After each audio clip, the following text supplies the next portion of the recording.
በትግራይ የደሞዝ ጥያቄ ያላቸው ታጣቂዎች የክልሉን ጊዜ አስተዳደር ሌተናል ጄኔራል ታደሰ ወረደ ቢሮን ከበቡ። የኢትዮጵያ መንግስት ግብጽን አስጠነቀቀ። የፌዴራል መንግስት ለትግራይ ክልል ይሰጥ የነበረውን የበጀት ድጎማ ሙሉ ለሙሉ አቋረጠ። የኢፈርት ድርጅቶች የባንክ ሂሳብም ታግዷል። የኢትዮጵያ ጠቅላይ ሚኒስትር አብይ አህመድ ከአሜሪካው የውጭ ጉዳይ ሚኒስትር ማርኮ ሩቢዮ ጋር በስልክ መወያየታቸው ተገልጿል። ጤና ይስጥልን፣ ይህ ኢትዮ ፍሮንት ነው። አብራችሁን ስትቆዩ እነዚህን ጉዳዮች ትሰማላችሁ። እስከዛው ግን ቻናላችንን ሰብስክራይብ፣ ላይክ እና ሼር እያደረጋችሁ አብራችሁን ቆዩ። በትግራይ ታጣቂዎች በደሞዝ ጥያቄ ሳቢያ የክልሉን ጊዜያዊ አስተዳደር ሌተናል ጄኔራል ታደሰ ወረደ ቢሮን ከበባ ውስጥ አስገብተው ነበር ተባለ። ይህን ተከትሎም ጊዜያዊ አስተዳደሩ ሊያነጋግሯቸው ስብሰባ ገብተዋል ተብሏል። ታጋዮቹ ደሞዝ ስላልተቀበሉ ትላንትም ከፍተኛ ውጥረት ነበር የተባለ ሲሆን ትላንት የመቀሌ ከተማ በሙሉ በጸጥታ ኃይል በልዩ ሁኔታ ስትጠበቅ ነው የዋለችው ተብሏል። ዛሬ ደግሞ አርሚ 31 የሚባሉት ታጣቂዎች ደሞዝ ስላልተከፈላቸው ባደረባቸው ቅሬታ ወደ ጊዜያዊ አስተዳደሩ ቢሮ እንዳመሩና በዚህም ሳቢያ በአካባቢ የወትሮ እንቅስቃሴም እንደተገታ ተገልጿል።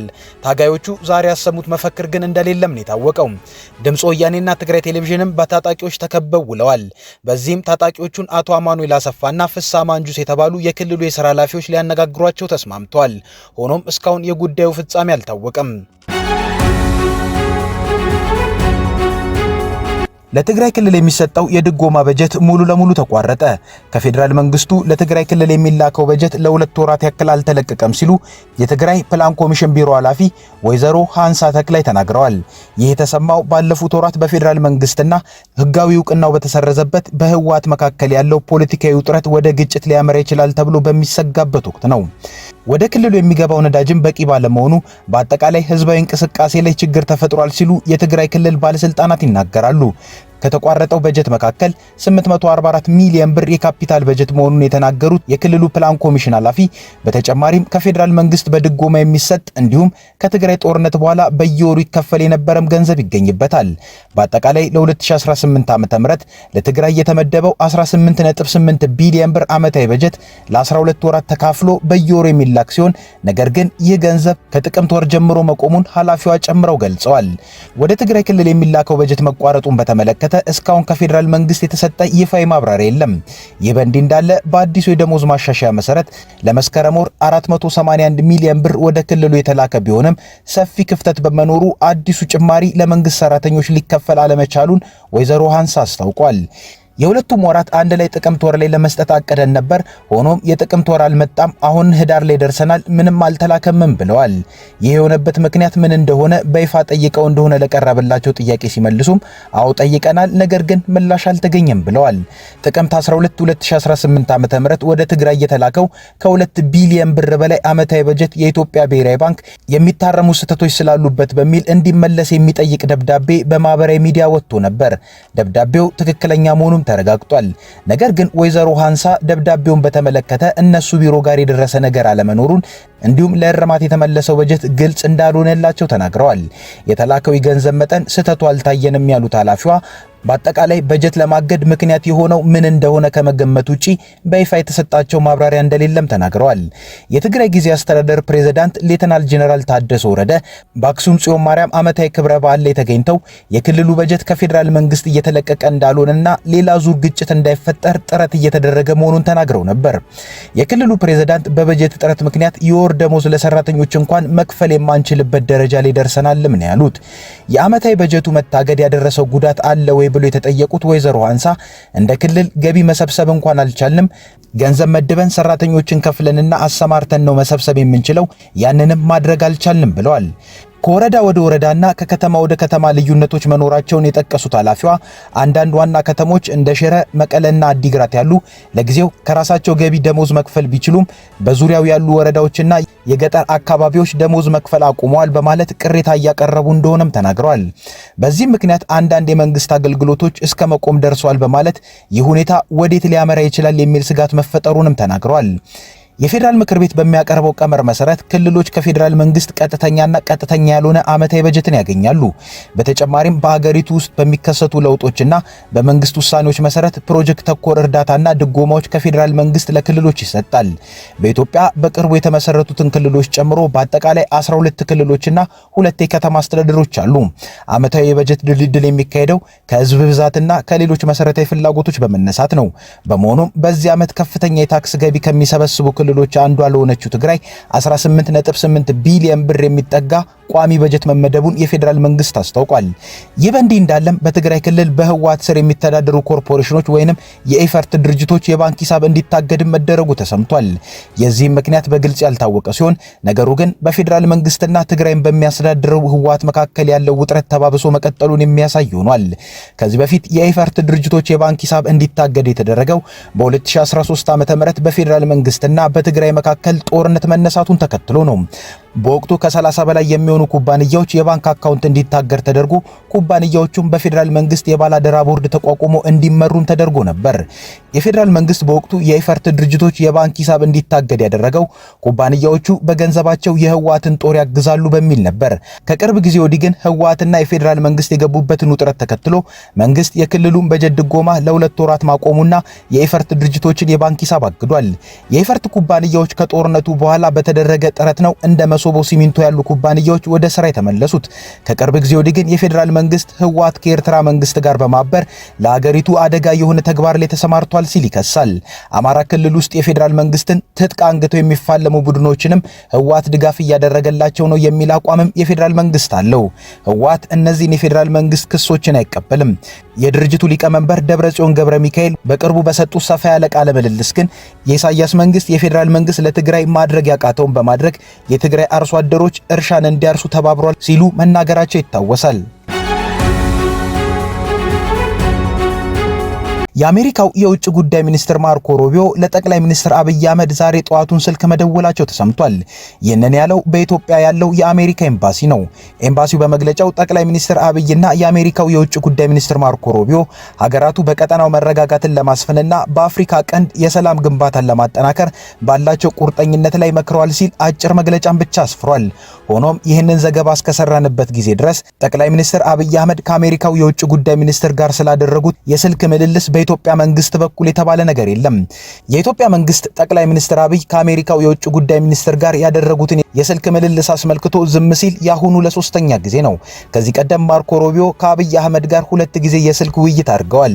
መረጃውን ግን በኢትዮጵያ ያለው የአሜሪካ ኤምባሲ አውጥቶትም በኢትዮጵያ በኩል ምንም የተባለ ነገር አልነበረም። የዚህም ምክንያት ምን እንደሆነ አልታወቀም።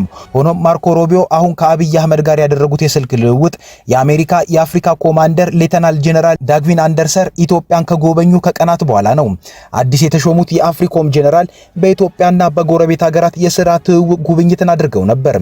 የማርኮ ሩቢዮና የጠቅላይ ሚኒስትር አብይ አህመድ የስልክ ንግግርም ከኢትዮጵያ ውስጣዊ ጉዳዮች ይልቅ ቀጠናዊ ጉዳዮች ላይ ያተኮረ እንደሆነ የኤምባሲው መግለጫ ይጠቁማል። በተለይም የሱዳን ወቅታዊ ጉዳይና ኢትዮጵያና ኤርትራ ገብተውበታል የሚባለው ውጥረት የወሬያቸው ማጠንጠኛ ሊሆን እንደሚችል ተገምቷል።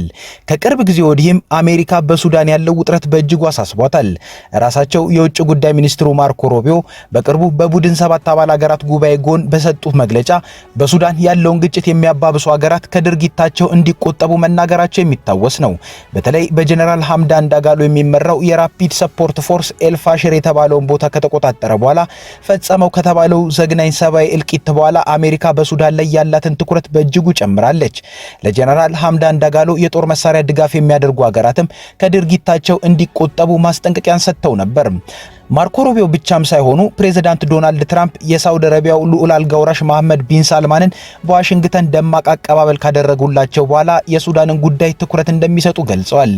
በተለይ ሳውዲ አረቢያ በሱዳን ባለው ውጥረት ውስጥ የሉዓላዊ ምክር ቤቱን ከሚመሩት ከጀነራል አብዱል ፈታህ አልቡርሃን ጎን ስለሆነች የራፒድ ሰፖርት ፎርስን ከሚመሩት ከጀነራል ሐምዳን ዳጋሎ ጎን ካለችው ከተባበሩት አረብ ኤምሬቶች ጋር ላለባት ፉክክር አሜሪካንን ከጎኗ አሰልፋለች። የአሜሪካው የውጭ ጉዳይ ሚኒስትር ማርኮ ሩቢዮ ከጠቅላይ ሚኒስትር አብይ ጋር ያደረጉት የስልክ ውይይትም ኢትዮጵያ በሱዳን ሰላም ላይ የበኩሏን እንድትወጣ በሚያስችል ሁኔታ ላይ ያተኮረ ሊሆን እንደሚችል ተገምቷል። በሌላ በኩልም ኢትዮጵያ የባህር በር ጥያቄ ማንሳቷን ተከትሎ ከኤርትራ ጋር የገቡት እሰጥ አገባ ወደ ጦርነት እንዳያመራም ጉዳዩን በሰላም እንዲፈቱት የሚያስችል ውይይት በማርኮ ሩቢዮና በጠቅላይ ሚኒስትር አብይ መካከል እንደተካሄደ ይገመታል። ኢትዮጵያ ግብጽን አስጠነቀቀች። በታላቁ የህዳሴ ግድብ ላይ የግብጽን የቅኝ አገዛዝ ዘመን አስተሳሰብ ውድቅ በማድረግ በአፍሪካ ቀንድ ተላላኪ ደካማና የተከፋፈሉ ጥገኛ መንግስታትን ለመፍጠር ያላትን ፍላጎትም በጽኑ ተቃውማለች። የኢትዮጵያ ውጭ ጉዳይ ሚኒስቴር ትላንት ረቡዕ ህዳር 24 2018 ዓ.ም ባወጣው ጠንከር ያለ መግለጫ ከፍተኛ የግብጽ ባለስልጣናት በአባይ ወንዝና በታላቁ የኢትዮጵያ ህዳሴ ግድብ ላይ ጸባጫሪ ንግግራቸውን እያባባሱና በፍጹም ንግግርን ወደ ጎን ችላ በማለት እየተቀበሉ አይደለም በማለት ወቅሷል። የውጭ ጉዳይ ሚኒስቴር በቅርብ ጊዜያት ከካይሮ በኩል የተሰጡት አስተያየቶች የግብጽ መንግስት የ21ኛው ክፍለ ዘመን እውነታዎች ለመቀበል ያለመቻሉ መገለጫዎች ናቸውም ብሏል። ሚኒስቴሩ በመግለጫው አክሎም አንዳንድ የሀገሪቱ ባለስልጣናት አሁንም በቅኝ ግዛት ዘመን አስተሳሰብ ውስጥ የተዘፈቁ መሆናቸውን እንዲሁም በአባይ ወንዝ ላይ የብቸኛ ባለቤትነት ወይንም የጠቅላይነት አመለካከት አላቸው ሲል በጽኑ ኮንኗል። ሚኒስቴሩ በመግለጫው ግብጽ የቅኝ ግዛት ዘመን ስምምነቶችን በተደጋጋሚ ማንሳቷን አጥብቆ የተቸ ሲሆን አዲስ አበባ ካይሮ ለመተው እየከበዳት ያሉትን የቅኝ ግዛት ቅሪቶችን የምትሸከምበት ጫንቃም ሆነ የምታስተናግድበት ምንም ቦታ የላትም ሲል አበክሮ ገልጿል። እነሱ የቅኝ ግዛት ዘመን ስምምነቶችን በመጥቀስ ስለ ታሪካዊ መብቶቻቸው ያወሳሉ ያለው የሚኒስቴሩ መግለጫ ይህ የተሳሳተ አካሄድና ጥረት የአስተሳሰብና አመራር ውድቀት ነው። ኢትዮጵያን በፍጹም የማያስበረግጋት ይህንን የጃጀ ጨዋታ መመሪያና መርህ ለመተው ጊዜው አሁን ነው ሲል አጽንኦት ሰጥቷል። ሚኒስቴሩ በተጨማሪም ግብጽ የአፍሪካ ቀንድን ለማተራመስ ለረጅም ጊዜ ዘለቀ ጥረት ማድረጓን በመጥቀስ የወቀሰ ሲሆን አያይዞም የግብጽ ባለስልጣናት ተላላኪ ደካማና የተከፋፈሉ ጥገኛ መንግስታትን ለማስፈን በማሰብ በኢትዮጵያ ላይ ያተኮረ ቢሆንም በሷ ብቻ ያልተገደበ ቀጠናውን የማተራመስ ዘመቻ ታካሄዳለች ሲል ከሷል። የውጭ ጉዳይ ሚኒስቴር መግለጫ ኢትዮጵያ በአፍሪካ የነጻነት ንቅናቄዎች ውስጥ ያላትን ታሪክ ሚና በድጋሚ በማስገንዘብ ሀገሪቱ አባይን የመጠቀም መብት አላት ሲል አጽንኦት ሰጥቷል። ወንዙ ከኢትዮጵያ ከፍተኛ ቦታዎች ላይ እንደሚመነጭና አብዛኛውን የናይል ውሃ አስተዋጽኦ እንደሚያደርግም አስታውሷል። ፍትሃዊ ምክንያታዊና እኩል የሆነ አጠቃቀም የዓለም አቀፍ ሕግ መሰረታዊ መርህ ነው ሲል የገለጸው ሚኒስቴሩ አክሎም ኢትዮጵያ በወሰኗ ውስጥ የሚገኙትን የተፈጥሮ ሀብቶቿን ለመጠቀም ከማንም ፍቃድ የመጠየቅ ግዴታ የለባትም ብሏል። መግለጫው ግብጽ በታላቁ የኢትዮጵያ ህዳሴ ግድብ ውይይቶች ላይ ትርጉም ባለው መንገድ ለመሳተፍ ፍቃደኛ ለመሆኗ አሁን ግልጽ ሆኗል ያለ ሲሆን ካይሮ ቀደም ሲል ትርጉም ባለው ድርድር ውስጥ መሳተፍን እየተቃወመች በተቃራኒው ግን እየተደራደረች እንደሆነ ታስመስል ነበር ሲል ገልጿል። ግብጽ ንግግርን አልተቀበለችም፣ እንዲሁም ግጭትን ለማስፋፋት በግልጽ በማሰብ ጸባጫሪ ንግግሯን እያጠናከረች ነው ሲል የከሰሰው የውጭ ጉዳይ ሚኒስቴር ይህ ድርጊት ኃላፊነት የጎደለው በመሆኑ ዓለም አቀፍ ማህበረሰቡ እንዲያወግዘውም ጥሪ አቅርቧል። ሚኒስቴሩ በመግለጫው ታላቁ የኢትዮጵያ ህዳሴ ግድብ የአፍሪካ ራስን የመቻል እንዲሁም የእድገት ምልክት መሆኑን በማስገንዘብ ትብብር ወደፊት ለመራመድ ብቸኛውና የተሻለው መንገድ እንደሆነም አበክሮ ገልጿል። ዓለም የሚያስፈልገው አፍሪካ የሚያስፈልጋት ግጭትና ግብግብ ሳይሆን የበለጠ ትብብርና ውይይት ነው ያለው መግለጫው ኢትዮጵያ የአባይ ወንዝን የመጠቀም መብቷን በማረጋገጥ በፍትሃዊነትና በእኩልነት መርሆች ላይ የተመሰረተ ሁለቱንም ተጠቃሚ ለሚያደርግ መፍትሄ ዝግጁ ነች ብሏል። ግብጽ ኢትዮጵያ ታላቁ የኢትዮጵያ ህዳሴ ግድብን በመስከረም ወር ካስመረቀች በኋላ ጸባጫሪ ንግግሮቿን አባብሳ ቀጥላበታለች። እንዲሁም ኢትዮጵያ ግድቡን በአንድ ወገንና ከሃይድሮሎጂ መርሆች ጋር በማይጣጣም መልኩ እየተጠቀመችበት ነው በማለት በተደጋጋሚ ወቅሳለች። በተጨማሪ በቅርብ ሳምንታት ውስጥ በብሉ ናይል ወንዝ ላይ የተደረገው ድንገተኛና ያልተለመደ የውሃ ልቀት በውሃ ስርዓቷ ላይ መረጋጋትን ለመጠበቅ የቶሽካን የውሃ ማስተንፈሻ እንድትከፍት እንዳስገደዳት ስትገልጽ ነበር። ኢትዮጵያ በበኩሏ እነዚህን የካይሮን ክሶች ውድቅ ያደረገች ሲሆን ታላቁ የኢትዮጵያ ህዳሴ ግድብ እንዲያውም የጎርፍ አደጋን ለመቀነስ እንደረዳ ገልጻለች። የውሃና ኢነርጂ ሚኒስትሩ ሀብታሙ ኢተፋ በሱዳን የተከሰተው ጎርፍ የመጣው ከነጭ አባይ ሊሆን ይችላል ብለዋል። የህዳሴው ግድብ ባይኖር ኖሮ መጠኑ ከባድ ወይንም አውዳሚ ሊሆን ይችል ነበር ሲሉም ተናግረዋል። ሚኒስትሩ የግድቡ ሚና በቀጠናዊ የውሃ አስተዳደር ውስጥ አጉልተው ሲገልጹም ትርፍ ውሃ አልለቀቅንም ነው ያሉት። በዚህ ሳምንት ካይሮ አባይ ቁልፍ ብሔራዊ ጥቅሟ ሆኖ እንደሚቀጥል ገልጻለች። የግብጽ የውጭ ጉዳይ ሚኒስትር ባድር አብድላቲ አባይን የግብጽ ደህንነት መሰረት ሲሉ ገልጸውታል። በተጨማሪም ግብጽ ከእንግዲህ ወዲህ በግድቡ ዙሪያ ከኢትዮጵያ ጋር ወደ ድርድር ለመግባት ፍላጎት የላትም ሲሉ ለቢቢሲ ፎከስ ኦን አፍሪካ መግለጻቸው የሚታወስ ነው።